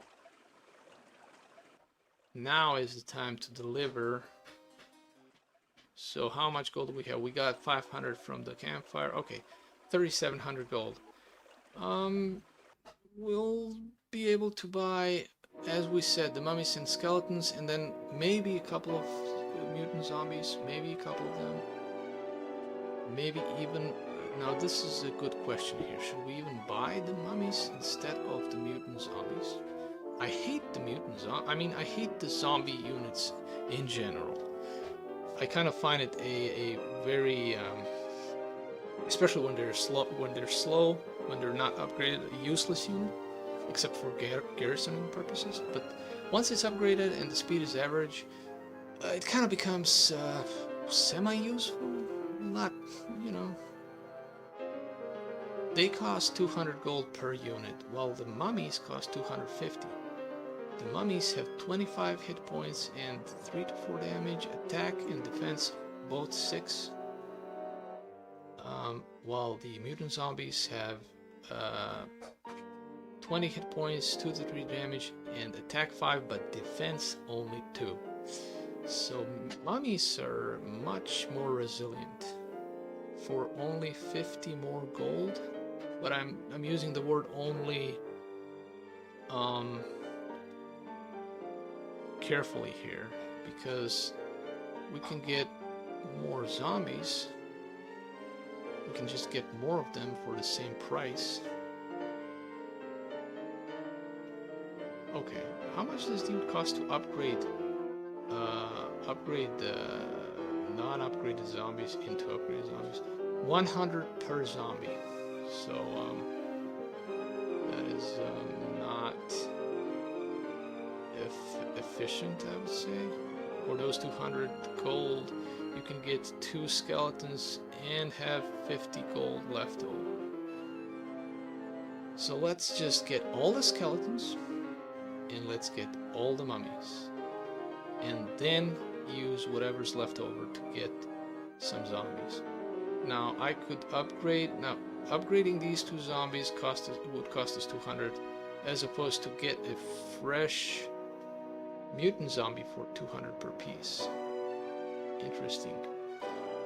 This is the case where maybe it would be better to buy one mutant zombie from the graveyard and upgrade these 2 mutant zombies, having 3 mutant zombies in total, and leaving the castle with 3 mutant zombies on day 2 or today, as opposed to spending the 450 gold and getting only 2 mutant zombies, and now you have 2 regular zombies and 2 mutant zombies, but you cannot take all of them with you because you'll you know, hog up the slots, because you could have now 1 empty slot that's useful for the halflings, but this way you would just take it up with zombies, and then you would have to, I guess, dismiss the goblins, which, you know, do come in handy as a unit to kind of use it as a bait, you know, sending it on the center of the battlefield and then use it as a bait, as a sacrificial unit. There's all kinds of reasons why I think, well, we could theorize until tomorrow here, but let's do something. Okay, I will upgrade these zombies and then buy another zombie and have a total of 3 mutant zombies. So at least I maximized the amount of mutant zombies I'm taking with me. And then the halflings, and then the goblins. So at least we kind of maximized everything here. And now we can leave the castle and start going towards Charity to, you know, give her the reinforcements.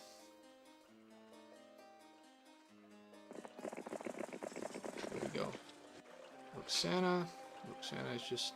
Now Roxana could stay behind and maybe wait another day, and then we get another 1,000 gold, and then she can buy more zombies. So having this kind of sort of daisy chain of heroes coming in with reinforcements could be very useful. And this is where decision to have 4 instead of only 3 heroes could start to pay off. So let's do that. So she can just wait here, just chilling, and we will end up. We'll now end up. What the hell am I talking about? So we'll now end our turn with Roxana having some movement points left over, but you know that this is the way we're gonna do it. We can't build anything today because we spent all our money on reinforcement units, and so we'll end our turn now.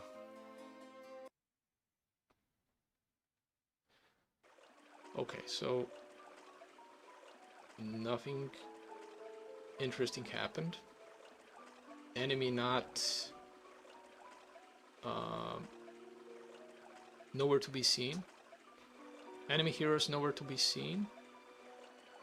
So that is good news. Usually you already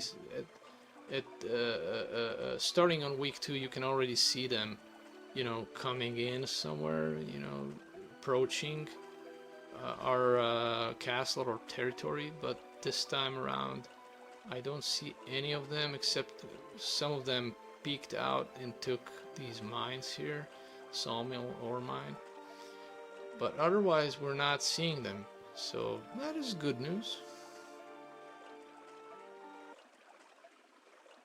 Right, so Charity here, she will not use her movement points to even pick this up. We need her to move quickly and efficiently, while we'll have Jacqueline doing the work of picking these resource piles. So here we go, Jacqueline. That's the maximum she can go.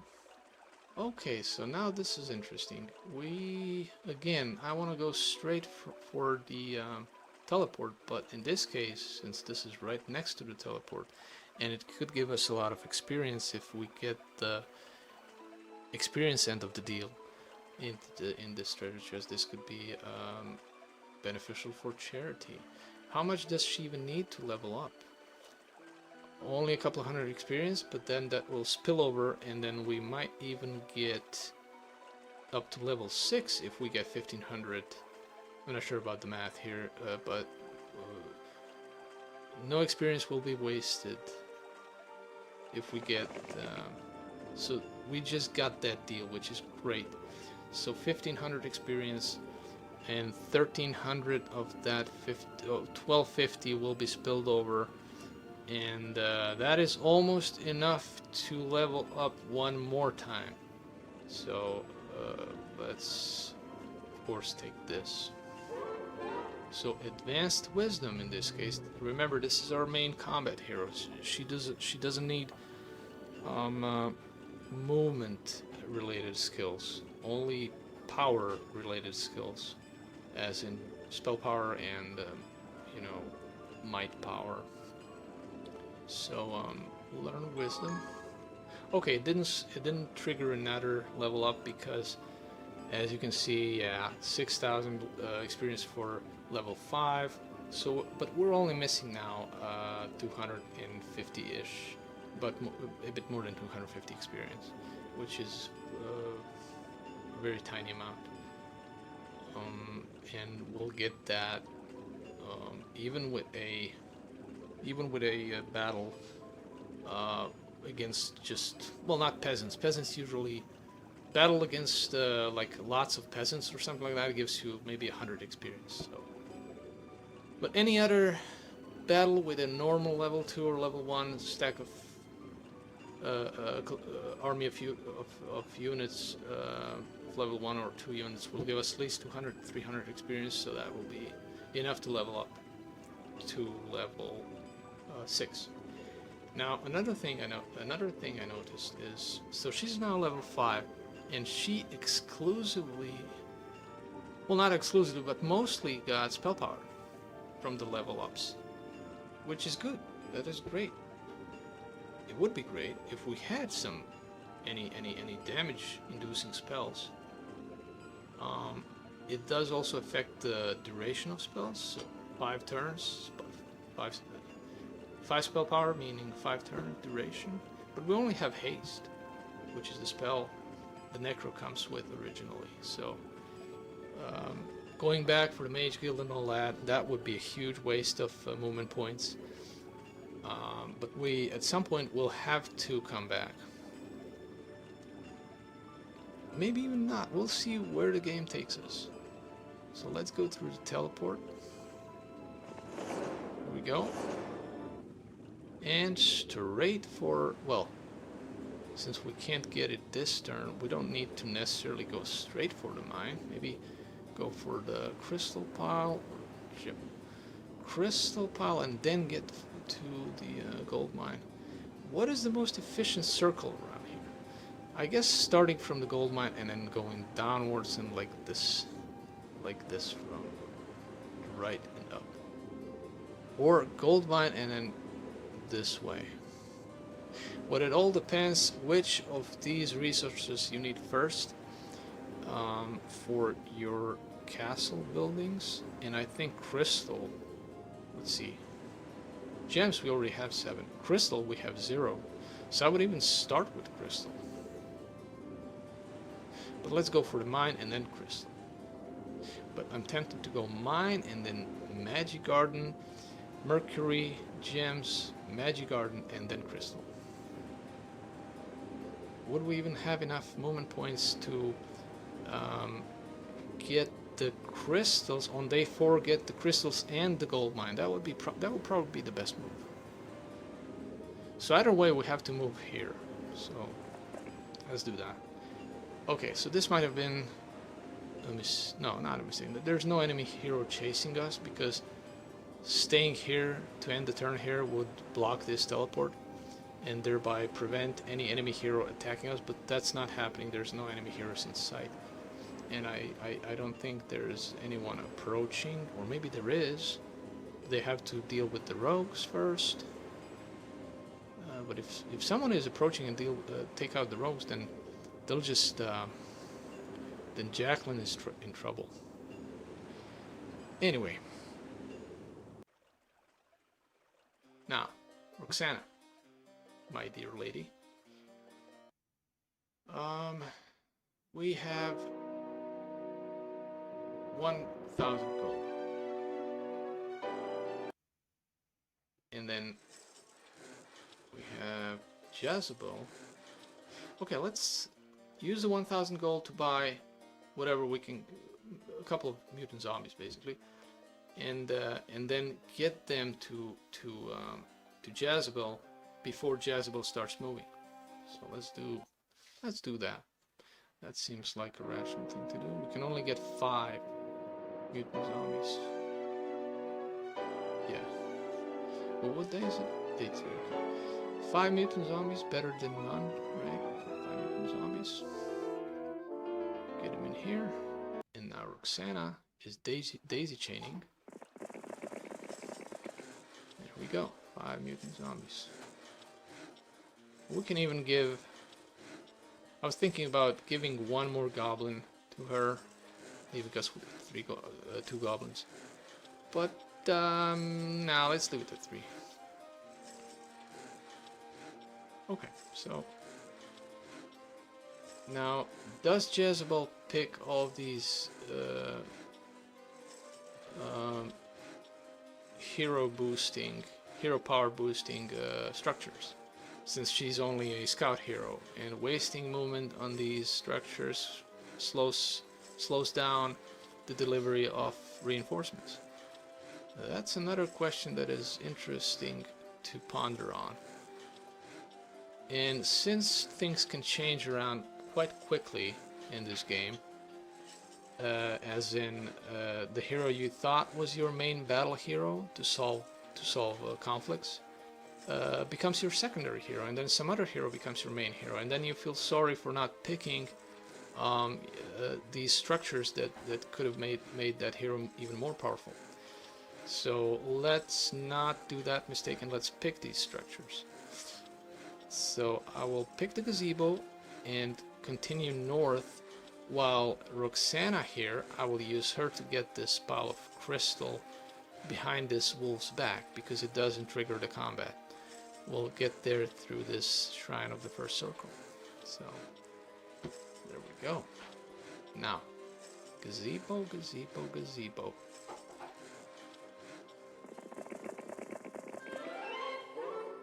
And we got estates. Now, since this is our secondary hero, at least at this moment, estates is a much better deal than archery, since we won't be using this hero for combat, at least not in the near future. So estates gives us a guaranteed 100 gold per day. So let's learn that and keep moving. Okay, so we spent our movement points. We can't keep moving now, but next day, of course. And Roxana will be the one to pick this crystal pot. Now, we could... I wanted to say we could build something, but we can't build anything with 50 gold. So we can only end our turn. Alright, we can start seeing... Oh, okay. So... something I was talking about actually happened. So I was talking about the enemy hero coming, ambushing us from the fog of war. But to do that, he would have to deal with the rogues, and that's exactly what he did. He did kill the rogues and then immediately attacked us. And it is it's a starting hero. It's a level 2 hero. I can tell because barbarians start with 3111, and this barbarian has 3121. So it is a level 2 hero, nothing special except what is sorry, I was looking at my own hero. This is my hero, right? Jacqueline is my hero. The enemy hero is Rebecca the Sorceress, which is a level 3, I think, because she has 0135, so attack, defense, spell power, knowledge. And they usually start with 2 spell power and 3 knowledge, and 0 attack, 0 defense, so it could be a level 3 or 4, depending if, you know, she picked up a structure that directly gives a stat point, or an artifact that does that. Hard to tell now, but we of course have no chance here. We don't even have a spellbook to do anything, so all we can do is just flee. So yeah, and this starts to now what I said in our last turn starts to hunt us, because I said I should have kept Charity blocking that teleport so no one can come after us, and this is exactly what's happening now. Someone's coming after us. So that might have been, but we do, looking at Rebecca's army here, I can tell that the army we have on Charity is stronger than this army, is better. Albeit she does have a lot of knowledge and good spell power, so if she has some decent spells, she can do pretty serious damage with those spells, regardless of her army. But let's use this opportunity to remember, to keep in mind what her army strength is. And these gargoyles are a menace. Arguably, well, not even arguably, I would say best tier 2 unit in the game. Best tier 2 unit in the game. Very high hit points, very high defense, flying unit, very fast unit. It's just the best level 2 unit in the game. So all we can do is just flee. Let me just check again. She has good spell power, good knowledge, so she can cast a lot of spells continuously throughout turns. 20-ish centaurs, 15 sprites, 3 minotaurs, and another sprite just to fill up the army slot. And then of course the 11 gargoyles, which are the biggest problem in her army. All the rest of the units are not that big of a problem, but these gargoyles, yes, they are a big problem. And this also gives us a clue that the upper right map enemy, the enemy in the upper right corner of the map, is a warlock. This is a sorcerer's hero, but it is just an additional hero that he bought, that he hired, and then she carries some gargoyles on her, because having 11 gargoyles is only possible in week 2 with having them available to recruit in your castle, unless you hired a couple of warlock heroes and then combine all the gargoyles they come with into one stack. Let's retreat. She still has... Okay, so... Yeah. Now this shows us exactly how important it is to move as quickly as possible in the beginning of the game.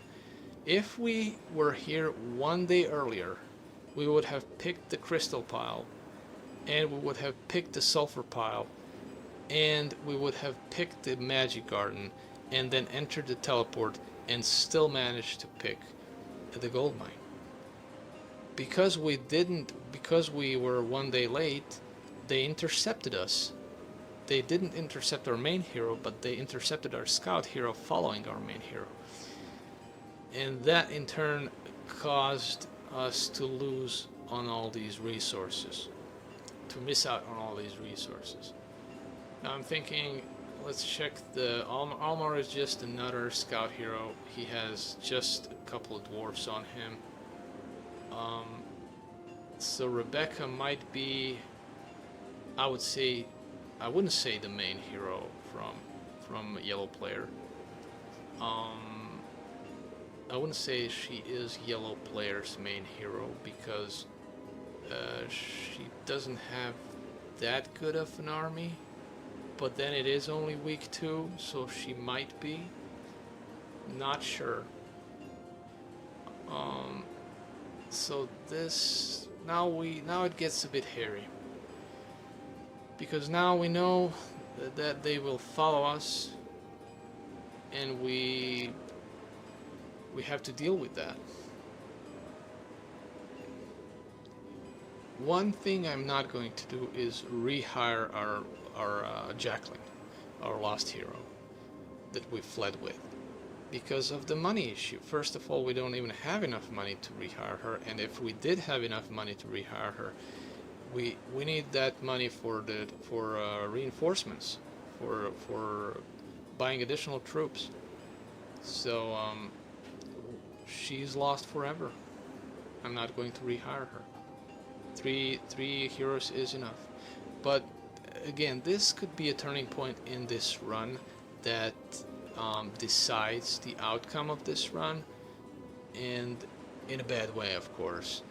I would say this could now mean that we will fail this run as well, because we were one day late and they intercepted us, cut us off, cut off our supply line, because now we'll have a risky business. It will be risky business going with our reinforcements through this area to get to Charity without being attacked by one of Yellow's heroes.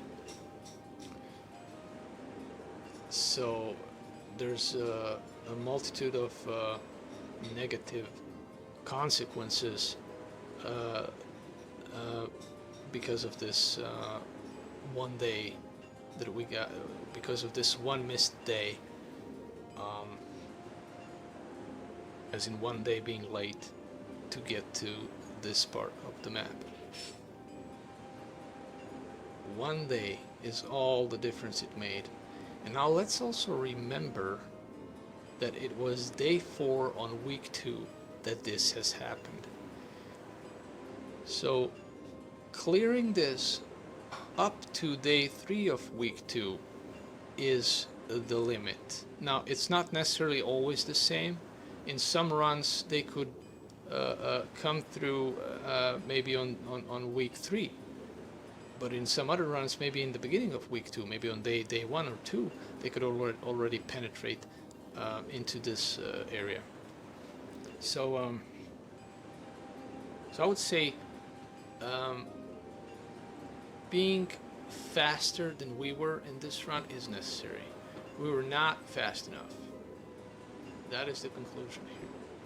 Now, a rational person would now say this run is a failed run, and we are going to restart and start over because this definitely crippled us severely, right? But I'm not that person. If you remember my past runs, despite all the catastrophes that occurred, I just kept playing until the very end, until I lost all my heroes, regardless of what was going on. Which is exactly what I'm going to do now. I'm just going to keep playing to the best of my ability. Well, let me just check if my audio is still good. It is. OBS, no funny business here. Stream is healthy, no dropped frames, that is good. Okay. Well, let me get some water again. A sip of water to keep that throat healthy and able to speak. Because after speaking for so long, it kind of starts to feel dry. So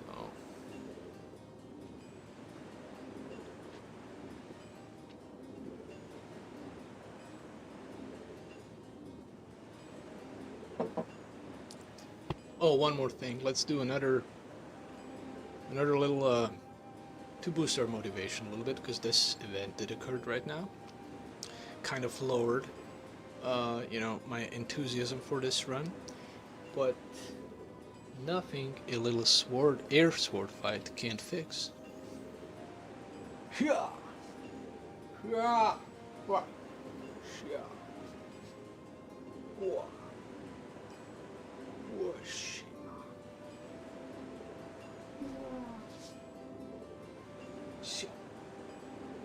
Alrighty then.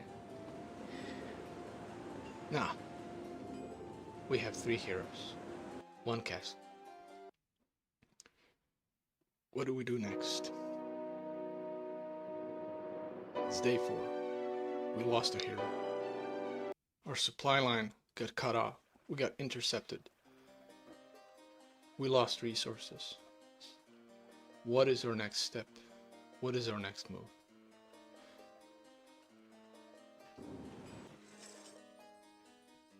Jezebel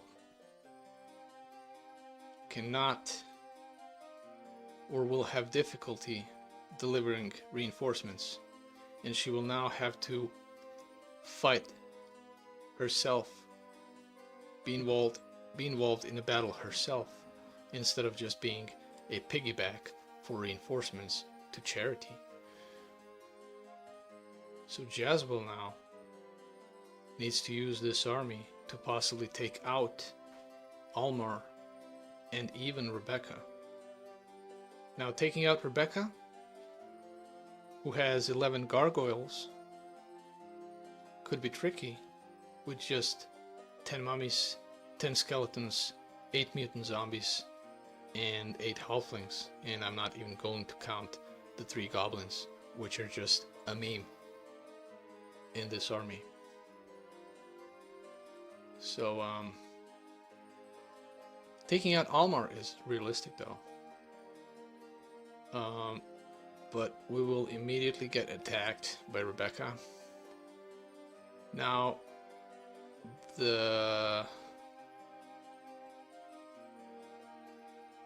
our advantage here might be that Rebecca is a sorceress hero, meaning she doesn't have pathfinding, meaning she will have a hard time reaching us on snow, given that